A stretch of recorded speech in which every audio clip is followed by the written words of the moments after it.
देखिए आज की इस वीडियो में हम लोग डिस्कस करने वाले हैं response and physical coordination in animal nervous system. किसके बारे में पढ़ने वाले हैं हम लोग आज? Nervous system. ठीक है, हम लोग एंडोक्राइन सिस्टम ऑलरेडी डिस्कस कर लिया है, सारे हार्मोन के बारे में डिस्कस कर लिया है। आज पढ़ने वाले हैं क्या? Nervous system. ठीक है, तो देखो हम लोग इतना जानते हैं कि हमारे बॉडी के अंदर बहुत सारे सिस्टम होते हैं जो एक दूसरे चीज़ों को कंट्रोल करते हैं, चाहे वो हमारा हाइट का बढ़ना हो, बियर्ड का बढ़ना हो, जेनिटल ऑर्गन का बढ़ना हो। बॉडी के अंदर बहुत सारे चेंजेस होते हैं अलग अलग सर्टेन एजेस में, उन सब के बारे में देख लिया गया। इमरजेंसी हार्मोन के बारे में पढ़ लिया गया। ये सारे हार्मोन हम लोग ऑलरेडी डिस्कस कर लिए हैं।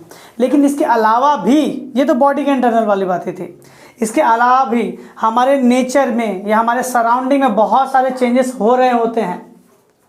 हमारा बॉडी उसके हिसाब से अपने आप को अडेप्ट करता रहता है, हमारा बॉडी उसके हिसाब से अपने आप को ढालता रहता है। ठीक है, हमारा बॉडी इस बात पे हमेशा अवेयर होता है कि बाहर क्या हो रहा है और कैसे हो रहा है। ठीक है, तो उसके हिसाब से हम अपने बॉडी को मेंटेन करते हैं, कंट्रोल करते हैं। तो वो कौन है आपका? दो तरह का सिस्टम होता है, एक होता है नर्वस सिस्टम और एक होता है आपका क्या? Endocrine system. इट मीन्स हमारे बॉडी सराउंडिंग में जितने भी चेंजेस हुए, ठंडा आया, गर्मी आई, बरसात आई और भी बहुत सारे चेंजेस हुए, अचानक से आपके ऊपर कोई इमरजेंसी मान लीजिए हमला कर दिया एनिमी ने, तो बहुत सारी चीज़ें होती हैं। तो हमारा बॉडी उसको अपना नेचर से हमें जोड़ता है, नेचर या सराउंडिंग से हमें क्या करता है? जोड़ता है। और उसके हिसाब से हमारा बॉडी बहुत तरह के एक्टिविटीज़ करती हैं। ठीक है, तो बॉडी को उसके तरह से कोऑर्डिनेट और कंट्रोल कौन करता है? दो सिस्टम करते हैं। एक सिस्टम जो बहुत ही स्लो काम करता है और एक सिस्टम जो उसके रिस्पेक्ट में बहुत ज़्यादा फास्ट है। तो हमारे बॉडी को कंट्रोल करने के लिए कितने सिस्टम हो गए? दो सिस्टम हो गए। ठीक है, एक फास्ट काम करने के लिए और एक स्लो काम करने के लिए। जो फास्ट काम करते हैं उन्हीं को कहते हैं नर्वस सिस्टम। जो फास्ट काम करेंगे उसे नर्वस सिस्टम, जो स्लो काम करेंगे उसके रिस्पेक्ट में एंडोक्राइन सिस्टम। एग्जाम्पल देखिए, आपके पीछे जैसे आपने लास्ट क्लास में आपको बताया गया कि आपके पीछे कोई कुत्ता लग गया। ठीक है, आपको डर लग रहा है तो आप फील कर पा रहे हो, कैसा? वो तो जल्दी फील हो गया।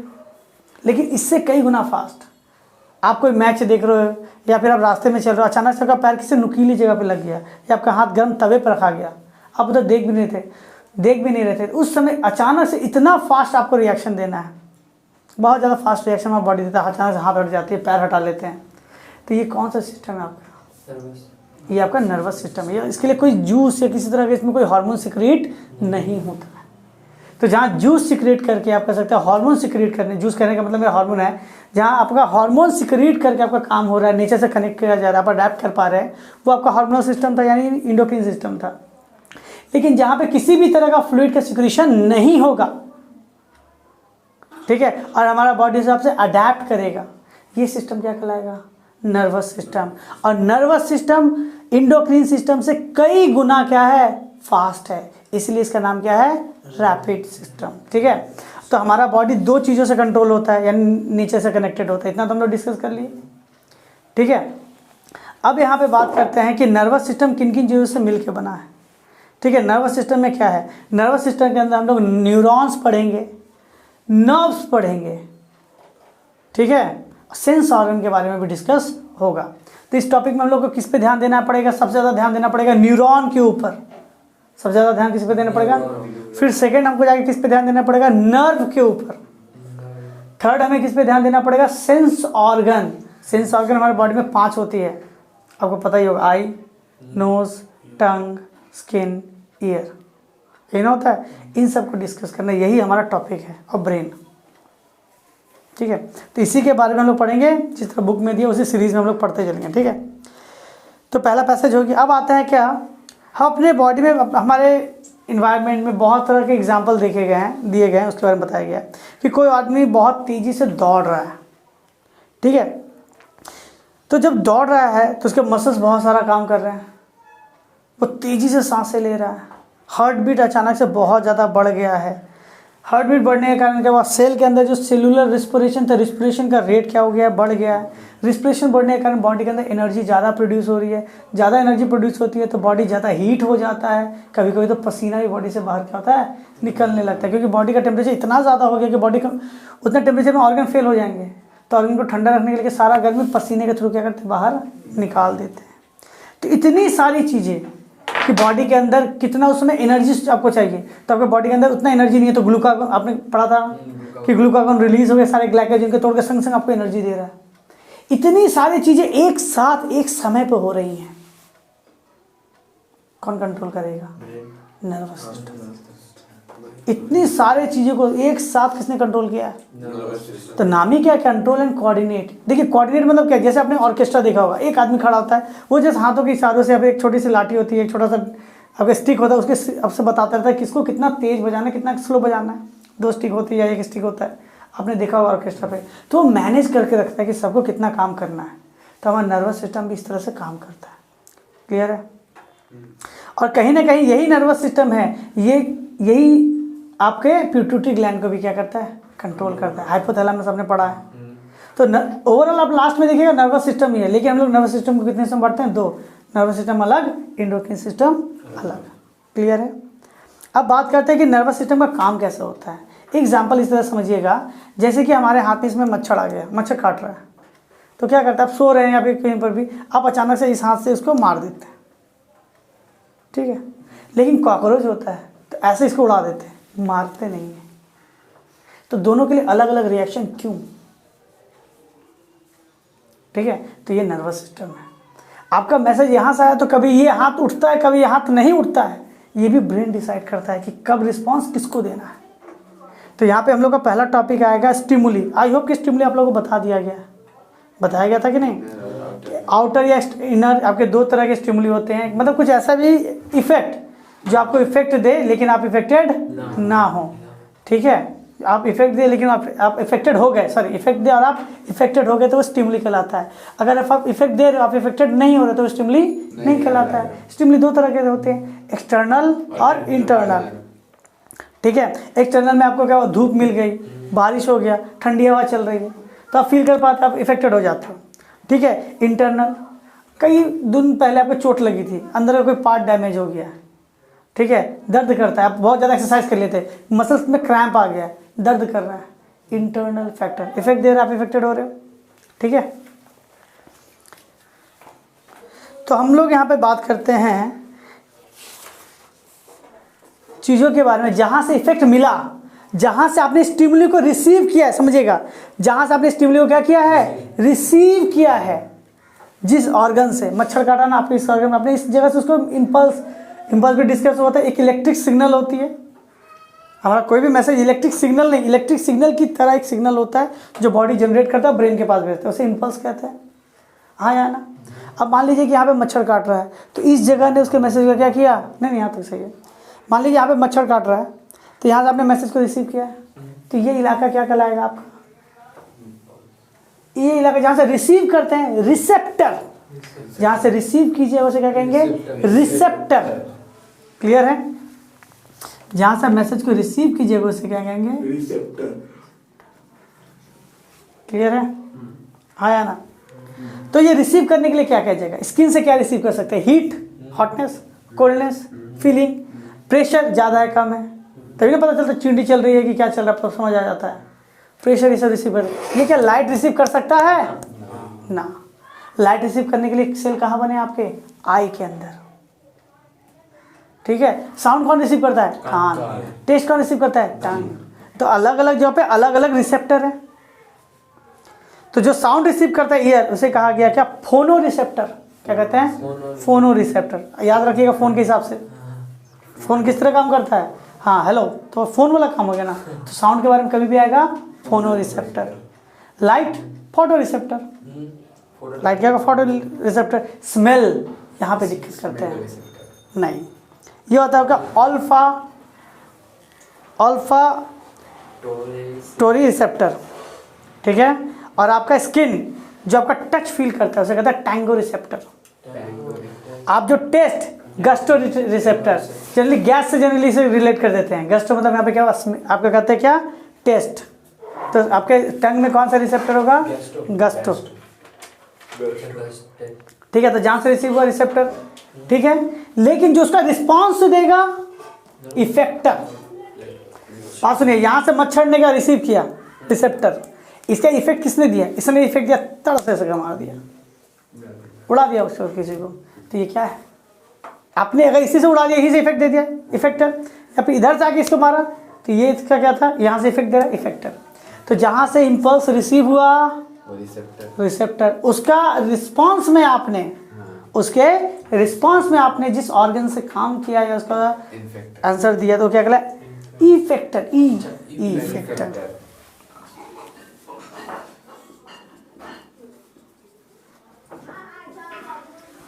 क्लियर है? स्टिमुली कहाँ से आया, रिसेप्टर इफेक्टर, ठीक है। और ये ब्रेन, और बीच में क्या होता है, कोई मैसेज को ब्रेन, देखो यहाँ से रिसीव किया, यहाँ से इफेक्ट दिया, तो जरूर बीच में कुछ ना कुछ हुआ है।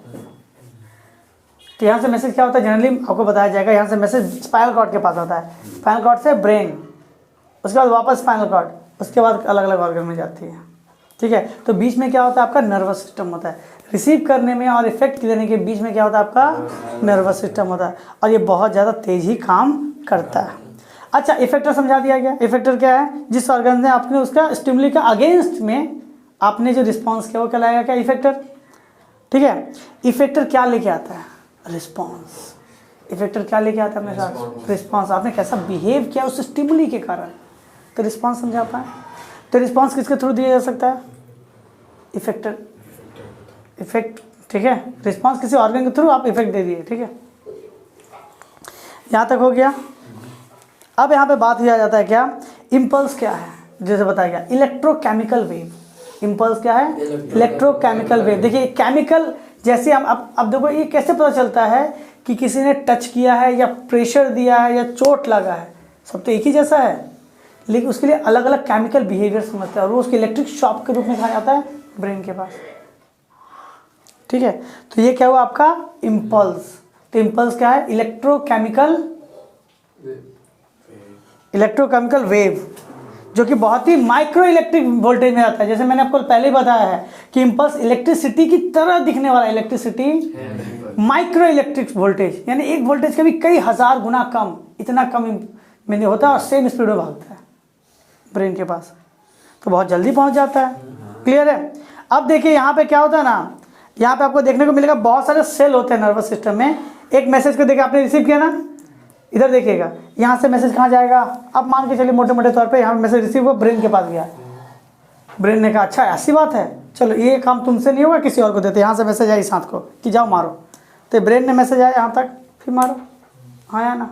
तो ये पैटर्न होता है। बहुत बार क्या होता है, इसी से मैसेज आता है, ब्रेन कहता है तुम ये काम कर दो, तो आया यहाँ से उड़ा दिया गया, ठीक है। तो यहाँ पे देखा गया क्या, बहुत सारे नर्वस सिस्टम का कम्युनिकेशन होता है, कहीं से मैसेज आता है, कहीं मैसेज जाता है। तो यहाँ पे आपका एग्जाम में सवाल आता है कि एक आपको स्टेप्स में बताने होते हैं कि अगर किसी ने डोरबेल बजाया तो बताइए आपके अंदर बॉडी के अंदर कहाँ कहाँ से कैसे काम होगी।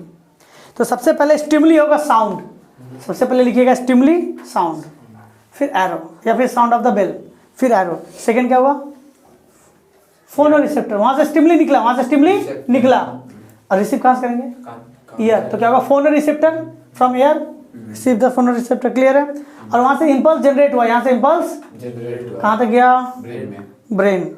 और यहाँ पे ऑडिटरी नर्व यानी सुनने वाला नर्व से क्या, ब्रेन के पास, कहाँ गया, ब्रेन के पास। ब्रेन ने क्या किया, ब्रेन उस मैसेज को क्या हुआ, किसको भेजा गया, हमारे हाथों और पैरों को भेजा। हम लोग चलते चलते जाते हैं तो चलते तो हाथ पैर दोनों हिलते हैं, तो दोनों गए, कहाँ गए, आर्म और फिंगर के पास गए, गेट के पास, गेट को खोला और निकाला। तो इफेक्टर कहाँ से हुआ आपका, ऑर्गन से। तो ये आपको प्रोसेस स्टेप करके दिखाना पड़ता है, 2 नंबर मिलते हैं। इसी सवाल नहीं मिलेगा, हाँ ये वाला जो स्टेप्स आपके अंदर लिखा हुआ है ये सब। क्रिकेट बॉल को आप देख रहे हो, कैच करना है, या फिर बैट्समैन हो, आपको बॉल को मारना है, तो इसमें क्या होगा, ऑप्टिकल, देखिए उसने बॉल फेंका होगा तो वहाँ से आपने क्या किया, ऑप्टिकल नर्व से रिसीव किया मैसेज, आया ना। उसके बाद मैसेज क्या हुआ, ऑप्टिकल रिसेप्टर से रिसीव होने के बाद स्टिमुली हुआ, फिर रिसेप्टर हुआ, फिर कहाँ चला गया, नर्व से होते हुए ब्रेन के पास।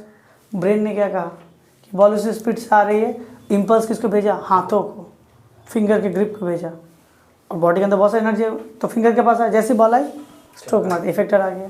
तो आपसे पूछा जाता है कि प्रोसेस में क्या क्या होगा, या फिर अभी तो एमसीक्यू में ऐसा आ गया है कि यही क्वेश्चन होगा, अलग अलग पैटर्न में होगा, एक ही क्वेश्चन है, दिखने में बहुत ही बड़ा होगा, आगे पीछे डिसअरेंजमेंट में है, option A, option B, option C, option D, बताइए कौन सा ऑप्शन राइट है। आपको चारों ऑप्शन दिए रहेंगे, अब टिक करना है आपको। तो सोचिए आपका 2 नंबर को 1 नंबर में कन्वर्ट कर दिया उसने, आपको तो लॉस हो गया। ठीक है, तो यहाँ तक हो गया है। अब आते हैं हार्मोन और नर्वस सिस्टम में डिफरेंस क्या है। तो इसका डिफरेंस आई होप आप ही लोग दे देंगे, बताइए तो थोड़ा डिफरेंस। पहला हार्मोन्स केमिकल, ये सब्सटेंस है। वेरी गुड, और ये इम्पल्स है। हाँ। चलिए वेरी गुड, पहला हो गया। तो सेकेंड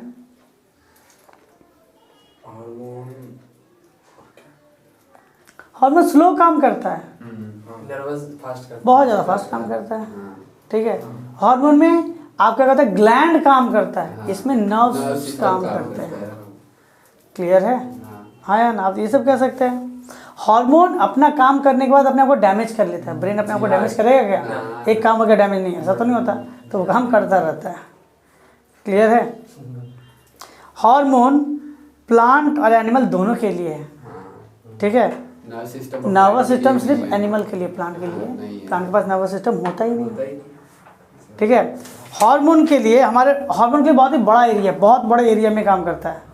नर्वस सिस्टम छोटे से एरिया से ज़्यादा काम करके चलाता है। वो ब्लड के थ्रू घूमने नहीं जाएगा, बहुत ही स्मॉल पाथ से जाएगा, काम आ जाएगा, शॉर्टेस्ट पाथ पर अपना आएगा। लेकिन इसके लिए ब्लड में गिरेगा तब आएगा। और मैं कह सकता हूँ कि हार्मोन इंडोक्रीन सिस्टम का वाला पार्ट है, ये क्या है, नर्वस सिस्टम का पार्ट है। आप इतना ही कीजिए, आपको बहुत सारे डिफरेंसेस हो गए। समझ आया यहाँ तक? हाँ या ना? अब बात होता है कि नर्वस सिस्टम बना तो बना किन किन चीज़ों से है, इसके कंपोनेंट क्या क्या है। कंपोनेंट ऑफ नर्वस सिस्टम कहने से मेरा मतलब है कि अगर आपसे कोई भी एक एग्जांपल पूछ लेता है कि बताइए कि इसके कंपोनेंट क्या है, कोई भी एक इंक का डब्बा, इसके कंपोनेंट क्या होगा? सर एक प्लास्टिक होगा डब्बा, एक कैप, एक स्टिकर और इंक, यही नहीं इसका कंपोनेंट है, और कुछ तो नहीं है। तो कंपोनेंट नहीं, इसको अगर तोड़ा जाए, इसको सिंप्लीफाई किया जाए, तो बताइए इसके अंदर क्या क्या पार्ट्स हमको देखने को मिल सकते हैं, ये जो मिल के ये बनाता है। मतलब कौन कौन सी ऐसी चीज़ें हैं जो मिल के आपको क्या नर्वस सिस्टम को बनाती हैं। ठीक है, क्लियर यहाँ तक? तो कंपोनेंट ऑफ नर्वस सिस्टम क्या क्या हो सकता है, बता सकते हैं? नहीं, वो नहीं, वो सब ऑर्गन्स में आ जाएंगे। सबसे पहला आप लिख सकते हैं कि सर ब्रेन होगा। ब्रेन हमारे स्कल यानी खोपड़ी कहते हैं जिसे, इसके अंदर था ब्रेन।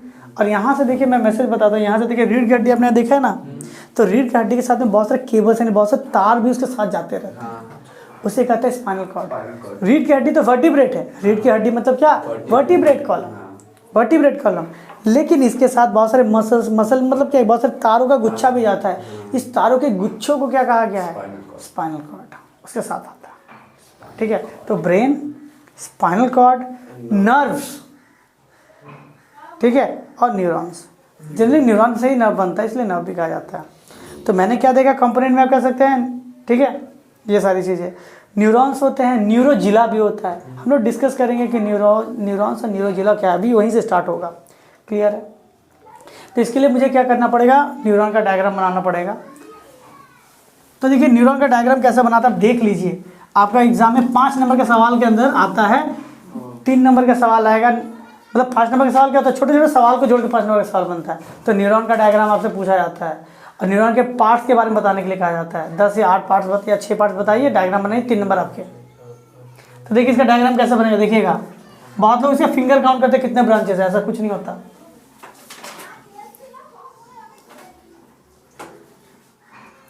आप क्या कीजिए, आपको जस्ट पता होना चाहिए कि आपका एरिया कहाँ, आपको कहाँ से क्या करना है। आपको यहीं पर क्लिक मार्जिन कर लीजिए कि आपको इसके अंदर सारे काम करने हैं।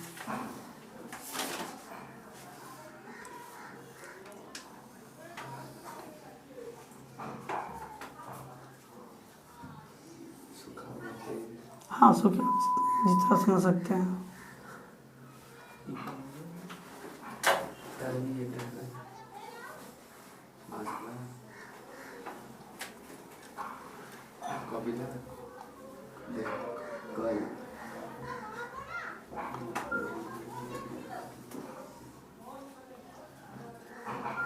इस तरह से ब्रांचेस बना लीजिएगा आप।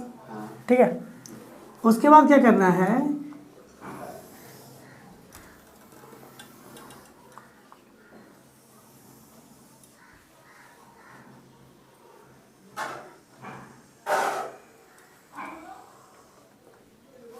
ठीक है, इसके बाद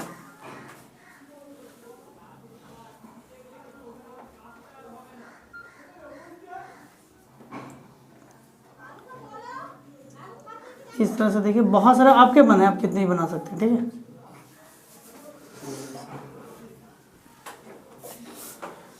एंडिंग है, ये सब क्या है, ये सब एंडिंग्स है। आपने ये स्ट्रक्चर बना लिया, बस आपका काम कंप्लीट। अब क्या कीजिए, इसके मिडिल में कहीं पर भी गोल बना दीजिए। न्यूक्लियस दिखा दिए, छोटे छोटे क्या कर दिए, डॉट दिखा दीजिए। मिटोकॉन्ड्रिया ठीक है, आप इसके अंदर बहुत सारे ऑर्गेनील भी बना सकते हैं, माइटोकॉन्ड्रिया इस तरह से वेक्यूलस बना दीजिएगा। ठीक है, अब क्या होता है, ये सब पार्टें हो तो गई, इस नेक को थोड़ा ना चौड़ा बनाइएगा कि नेक समझा पाए आपको। ठीक है, अब जनरली होता क्या है, यहाँ से आपको क्या करना है, इस तरह से दिखेगा।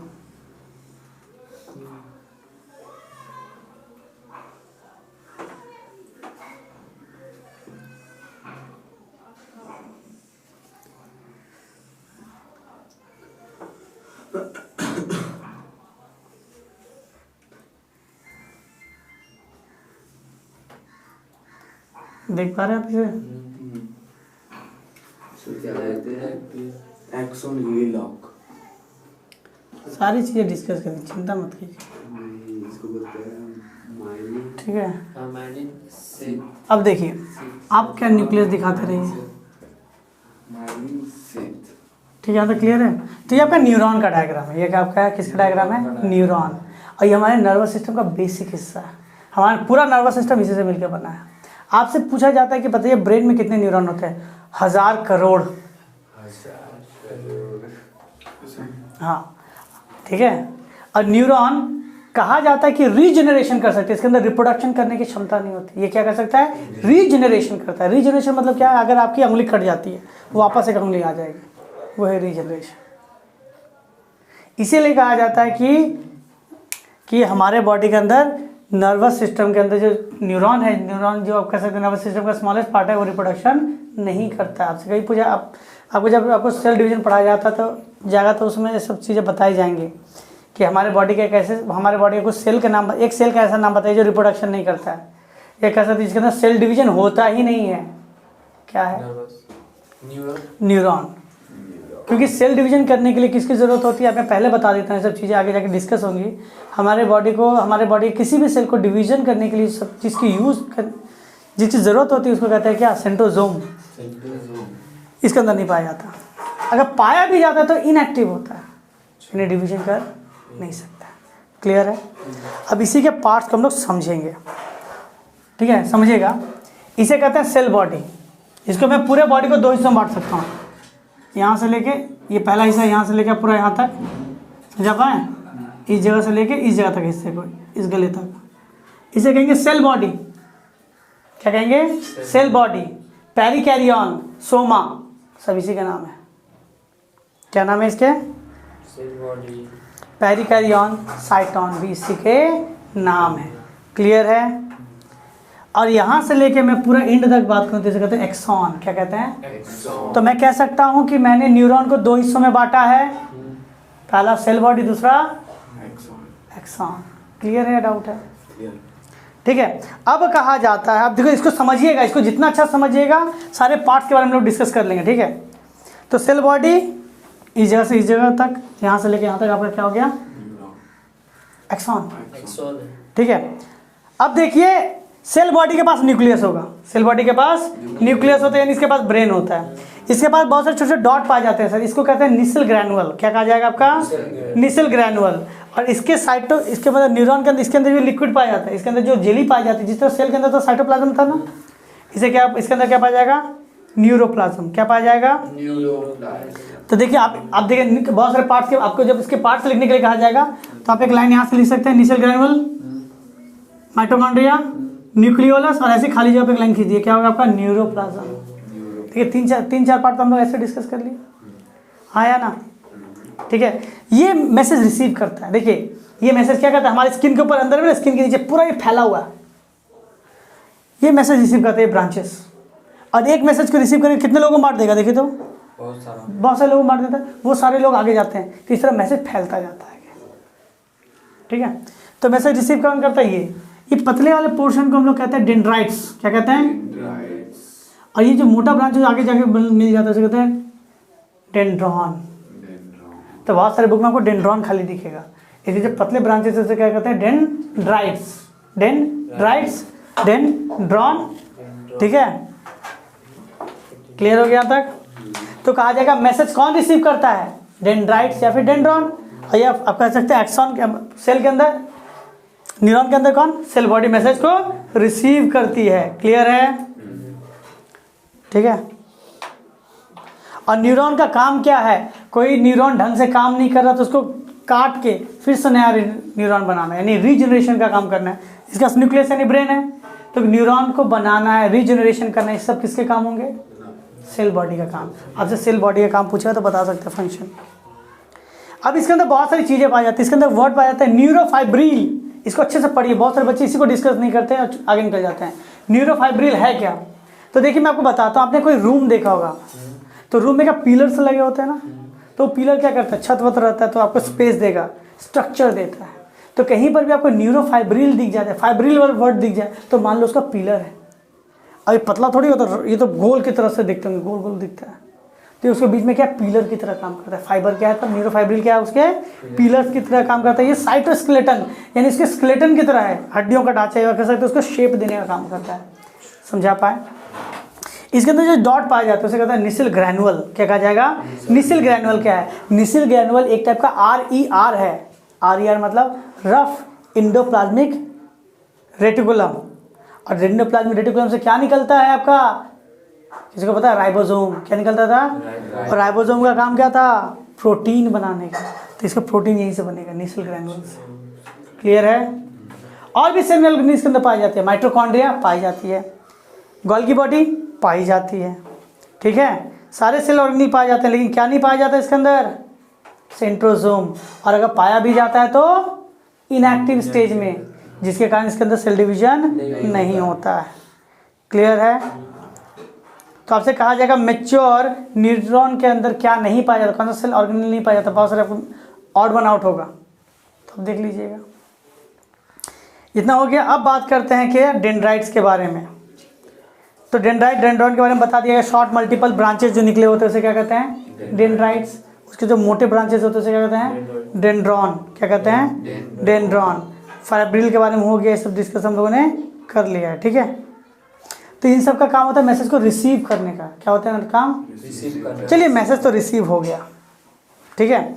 अब देखिए यहाँ से पूरा बॉडी जा रहा ना, तो जनरली ये जो पतला सा लाइन गया ना, ये है एक्सॉन, पतली से जो लाइन गई है, तो कहेंगे सर ये आपने क्या बना के रखा है, सर ऐसा करके डब्बा डब्बा करके बना के रखा है, इसके ऊपर कवर है, इसके ऊपर क्या है, कुछ कवर है, कुछ लेयर्स है, ठीक है, समझा पाए। इसे कहते हैं माइलिन सिल्क, क्या कहते हैं, माइलिन सिल्क या फिर मिलिन सिल्क, जैसे आप लोग रीडिंग कर सकते हो, माइलिन सिल्क होता है। और याद रखिएगा ये उसको क्या करता है, कवर करता है, और ये कंटिन्यूस नहीं होता। आप लोग बहुत सारे लोग जब डायग्राम बनाते हो ना तो ऐसे बना देते हो, ऐसे करके बना देते हो, नहीं ये डिसकंटिन्यूस है, बीच में टूटेगा। माइलिन सेल क्या होता है आपका, डिसकंटिन्यूस होता है, बीच में क्या होता है, टूटता है। और आप देख पा रहे हैं हर माइलिन सेल के अंदर न्यूक्लियस दिख रहा है, तो माइलिन सेल क्या होता है, न्यूक्लिएटेड होता है, ठीक है। एक्सॉन लंबा सा सिलेंड्रिकल, ये जो पार्ट दिख रहा है ना, लंबा सा सिमेट्रिकल पार्टिकल, ये जो बी से पतली वाली लाइन चल गई वो है एक्सॉन। क्या है आपका, एक्सॉन अनब्रांच होता है, इसके कोई ब्रांच नहीं निकलते, क्लियर है।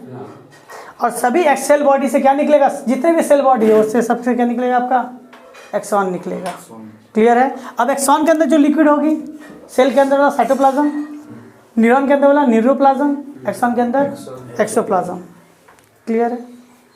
इसके अंदर लेकिन कोई भी निसिल बॉडीज नहीं होती, यानी इसके अंदर कोई प्रोटीन नहीं बनता, क्लियर है। अब देखिए बात करते हैं एक्सोलेमा क्या है। एक्सॉन का जो कवरिंग है, एक्सॉन ये जो पतला सा लेयर दिख रहा है नहीं वाला, इसके ऊपर मैं बात करता हूँ, मैं इस तरह से बताना चाहता हूँ, ये जो आपको लाइन दिख रहा है ना, वो ऐसा होगा तो इसके ऊपर जो पतली से कवर होगी वो एक्सोलेमा क्या कहलाएगी, पतली सी लेयर इसके ऊपर होगी एक्सोलेमा। मैं माइलिन सिल्क के बारे में बात नहीं कर रहा, यहाँ पे बात, ठीक है, क्लियर हो गया यहाँ तक। अब आता है एक्सॉन टर्मिनल। एक्सॉन जहाँ पे खत्म हो रहा है वहाँ पे ब्रांचेस निकल रहे हैं, इसे क्या कहते हैं, एक्सॉन टर्मिनल, ठीक है। और इसे कहते हैं साइनेप्टिकल नॉब, क्या कहते हैं इसे, क्लियर है, ये सब क्या आपके साइनेप्टिकल नॉब। भले इसको आपने जितनी अच्छे से इसको करोगे ना, आपका MCQ और आपके 1 नंबर के सवाल उतने अच्छे हो जाएंगे, ठीक है। बड़े बड़े सवाल जो 5 नंबर का इसका डायग्राम के साथ हो जाएगा। आपको कहेगा 5 या 6 पार्ट को लेबल कीजिए। और अब बहुत बार तो ऐसा भी आपको पेपर में देखने को मिलेगा, आप जब एबीटी या फिर आप कोई भी टेस्ट पेपर सॉल्व कीजिएगा तो वहाँ पर निश्चित ग्रैनुअल के 5 या 6 पार्ट दे रहे थे, बोले इसी को प्लॉट करके दिखाओ ये कहाँ है और सबका फंक्शन बताइए, ऐसा भी दे सकता है। ठीक है, तो इसको जानना बहुत ज़रूरी है। सिमेट्रिकल नॉब हो गया। माइलिन सिल्ट बता दिया गया, इसी को मेडुलरी शीथ भी कहा जाता है। माइलिन शीथ का दूसरा नाम क्या है? मेडुलरी शीथ भी कहा जाता है। इसका काम क्या है? ये प्रोटीन का एक लेयर है, फैट का एक लेयर है जिसको इंसुलेटेड करता है। इंसुलेटेड करने का मतलब जैसे ठंड लग रही है हम लोग को, देखो ठंड का सीजन चल रहा है, हम लोग कंबल ओढ़ लेते हैं, क्यों? ये इंसुलेटेड करता है, बाहर के ठंड को अंदर आने नहीं देता है, तो उसको इंसुलेटेड, बाहर की चीज़ों को अंदर आने। क्लियर है कि डाउट है? समझा पाए? अब देखिए बहुत सारे एक्सॉन के अंदर ये माइलिन सिल्ट नहीं देखने को मिलेगा, यानी पतली से सिर्फ लाइन ही देखने को मिलेगी। ये जो कवर आपको दिखा रहे हैं, कवर मिलेगा? एक्सॉन निकला, सिंपल सा लाइन, ये सारी चीज़ें है ही नहीं, ये सारे तामझाम नहीं है। तो सिंपल वाला होता है, उसे कहता है नन माइलिन सिल्ट न्यूरॉन या फिर नल मेडुलेशन रिलेटेड न्यूरॉन। क्लियर है? ये कंपलसरी है क्या इसके लिए? नहीं, लेकिन आपका जो बेसिक डायग्राम के लिए दिखाया गया, सारे पार्ट समझा पा रहे हैं? हाँ या ना? ये माइलिन सिल्ट के ऊपर देखो, ये माइलिन सिल्ट के ऊपर ये जो लेयर है, माइलिन सिल्ट तो ये पूरा है ना, इसके ऊपर जो लेयर है इसे कहते हैं स्वान सेल। इसे क्या कहते हैं? स्वान सेल, स्वान सेल कहते हैं। ठीक है, तो आपने क्या देखा? माइलिन सिल्ट देखा, स्वान सेल देख लिया। ठीक है, स्वान सेल क्या है? अब बात करते हैं नॉड ऑफ रेनिवियर। देखिए ये डिसकंटिन्यूअस है, ये माइलिन सिल्ट क्या आपका डिसकंटिन्यूअस है। ठीक है, तो इसके बीच में जो पार्ट जो पड़ रहा है इसी को कहते हैं, इसी को कहा गया, इस नॉब को क्या कहा गया आपका? Node of Ranvier. इसे क्या कहा गया? Node of Ranvier. जहाँ पे माइलिन सिल्ट का डिसकंटिन्यूअस आपको दिख रहा है वो क्या है आपका? जो खाली जगह क्या कहलाएगी? Node of Ranvier. क्लियर है? डाउट है? हाँ या ना? इसका काम क्या? नॉड रहने के कारण ये तेजी से भाग सकता है, यानी इसके अंदर इम्पल्स तेजी से जाती है। इसी के कारण नॉड ऑफ रेनिवियर के होने के कारण ही, और भी बहुत सारे कारण आपको देखने को मिलेंगे जिसके कारण क्या होता है? मैसेज को आगे इसके बहुत ही तेजी से जाता है। क्लियर है? न्यूरोलेमा क्या था? स्वान सेल के अंदर जो कहा गया सीएनएस का हिस्सा होता है, ये भी न्यूक्लिएटेड होता है। ये क्या होता है? न्यूक्लिएटेड है, इसके अंदर भी ब्रेन है, ये भी चीज़ें को समझता है। ठीक है, मैसेज जब रिसीव होती है तो एक न्यूरॉन से दूसरे न्यूरॉन में जा सके, एक मसल से दूसरे मसल में पास हो सके, वो ये चेक करता है कि मैसेज सही से जा रहा है या नहीं जा रहा है। ठीक है, तो सीधा स्वान कहा जाए, न्यूरोलेमा कहा जाए, इन सब का फंक्शन यहाँ पे हो गया। क्लियर है? अब एक्सॉन और डेंड्रॉन में अंतर। एक्सॉन से मैसेज को आगे के लिए ओर लेके जाता है, कहीं पर भी मैसेज को ब्रांच नहीं करता। एक्सॉन एंडिंग पे पहुंचे उसके तब ब्रांच हुआ, लेकिन डेंड्रॉन ब्रांचेस से इससे बहुत सारे मैसेज रिसीव होता है। और एक बात, अब देखिए डेंड्रॉन मैसेज रिसीव करता है, यानी रिसेप्टर है, और ये सिर्फ लेके जाने का काम करे, यानी प्रोसेस है ये, इसीलिए एक्सॉन का दूसरा नाम प्रोसेसेस भी है। ठीक है, तो ये आप कैसे एक्सॉन को इफरेंट कहते हैं और डेंड्रॉन को क्या कहते हैं? एफरेंट कहा जाता है। एक्सॉन जनरल सेंस में देखो है तो बहुत सारे टाइप के, लेकिन जनरल सेंस में कह सकते हैं कि सर एक्सॉन अनब्रांच होते हैं और ये वाला ब्रांच होता है। कुछ कंडीशन में देखेंगे यहाँ से 2 ब्रांच निकल गया, एक तो एक्सॉन इधर चले गया, वाला कंडीशन है। अब देखो इसके अंदर कोई निसिल बॉडी देखने को नहीं मिलती, इसके अंदर निसिल बॉडी देखने को मिलेगा। एक्सॉन एक्सोलेमा से कवर होता है, एक्सोलेमा से कवर नहीं होता है। ठीक है, इसका फंक्शन उसका फंक्शन, ये मैसेज के इम्पल्स को आगे की ओर प्रोसेस करेगा, ये इम्पल्स रिसीव करता है। क्लियर है? अब कहा जाएगा कि सर एक एक्सॉन माइलिन शीथ वाला और एक एक्सॉन माइलिन शीथ वाला नहीं है, यानी नन माइलिन शीथ वाला, एक मॉड्यूलेटेड और एक नन मॉड्यूलेटेड के बीच का डिफरेंस क्या है? अब कहा जाएगा जो माइलिन शीथ वाला होता है उसे माइलिन शीथ नर्व फाइबर कहा जाएगा, और जिसके अंदर नहीं होगा उसको नन माइलिन शीथ कहा जाएगा। तो जिसके अंदर देखो माइलिन शीथ है उसके अंदर नॉड ऑफ रेनिवियर है, जिसके अंदर माइलिन शीथ है ही नहीं। अच्छा बताओ, ये जब खत्म हो रहा तब ना नॉड कह रहे हैं, है ही नहीं तो पता चलेगा क्या? तो इसके अंदर नॉड ऑफ रेनिवियर नहीं होता। अब देखो इसके अंदर माइलिन शीथ है, इसलिए पर इसका कवर दिख रहा है, स्वान सेल दिख रहा है, जिसके पास वो है ही नहीं तो उसका स्वान सेल नहीं होगा। यहाँ तक क्लियर है या डाउट है? मैं आपको बताता हूँ, यहाँ पे ध्यान से देखिएगा, ये एक न्यूरॉन कितना लंबा हो सकता है, कितना छोटा हो सकता है, इसके बारे में बात करते हैं। एक न्यूरॉन इतना बड़ा हो सकता है कि ये फिंगर टिप से शुरू होगा, ठीक। और सीधा मैसेज देखिए यहाँ से एक लंबा होते होते होते होते कहाँ पहुँचा, ऐसे आते आते मान लीजिए आते आते यहाँ पर कनेक्टेड हो गया। कितना लंबा है, बहुत लंबा, मीटर्स तक इसकी लेंथ हो सकती है। तो हमारे बॉडी का लार्जेस्ट कह सकते हो या लॉन्गेस्ट कह सकते हो आप, लॉन्गेस्ट सेल में इसका नाम आता है, ठीक है। लेकिन ऐसा हमेशा नहीं होगा, हमेशा ऐसा नहीं होगा कि एक ही तो न्यूरॉन है, कहीं कहीं पे देखा जाता है न्यूरॉन रुक यहीं पे टूट गया, यहीं पे इसकी न्यूरॉन की लेंथ यहाँ से लेकर यहाँ तक थी, ये मान लेते इसकी लेंथ यहाँ से यहाँ तक थी, तो यहाँ पे दूसरा न्यूरॉन यहाँ से मैसेज को आगे बढ़ाएगा। आपने हर्डल रेस सुना होगा, आधी दूर तक जाकर आपको पास करना पड़ता है, वो लेके जाता है। तो आप देखिए ये अगर मान लेते बीच में कोई न्यूरॉन खत्म हो जाता है तो यहाँ पे दूसरा न्यूरॉन आ जाता है। यहाँ पे मान लीजिए एक्सॉन, ये आपका क्या साइटोन है, ऐसा करके ऐसे जाएगा, फिर एक्सॉन आ जाएगा इस तरह से, यानी यहाँ पे दूसरा न्यूरॉन आके जुड़ जाएगा। यानी एक्सॉन एंडिंग के पास दूसरा न्यूरॉन आके क्या हो जाता है, जुड़ जाता है। तो जहाँ पे एक का एंडिंग और एक का स्टार्टिंग, यही ना है ये, यहाँ पे डेंड्रॉन आके जुड़ेगा, ये डेंड्राइट आके सामने आके कनेक्टेड हो जाएगा, तो इसी को कहते हैं साइनेप्स या सिनेप्स, ठीक है। क्लियर है, आया ना, समझा पाए। ये टॉपिक बहुत ज़्यादा ज़रूरी है। तो आज की वीडियो में इतने रखेंगे, नेक्स्ट टाइम आगे कंप्लीट करेंगे।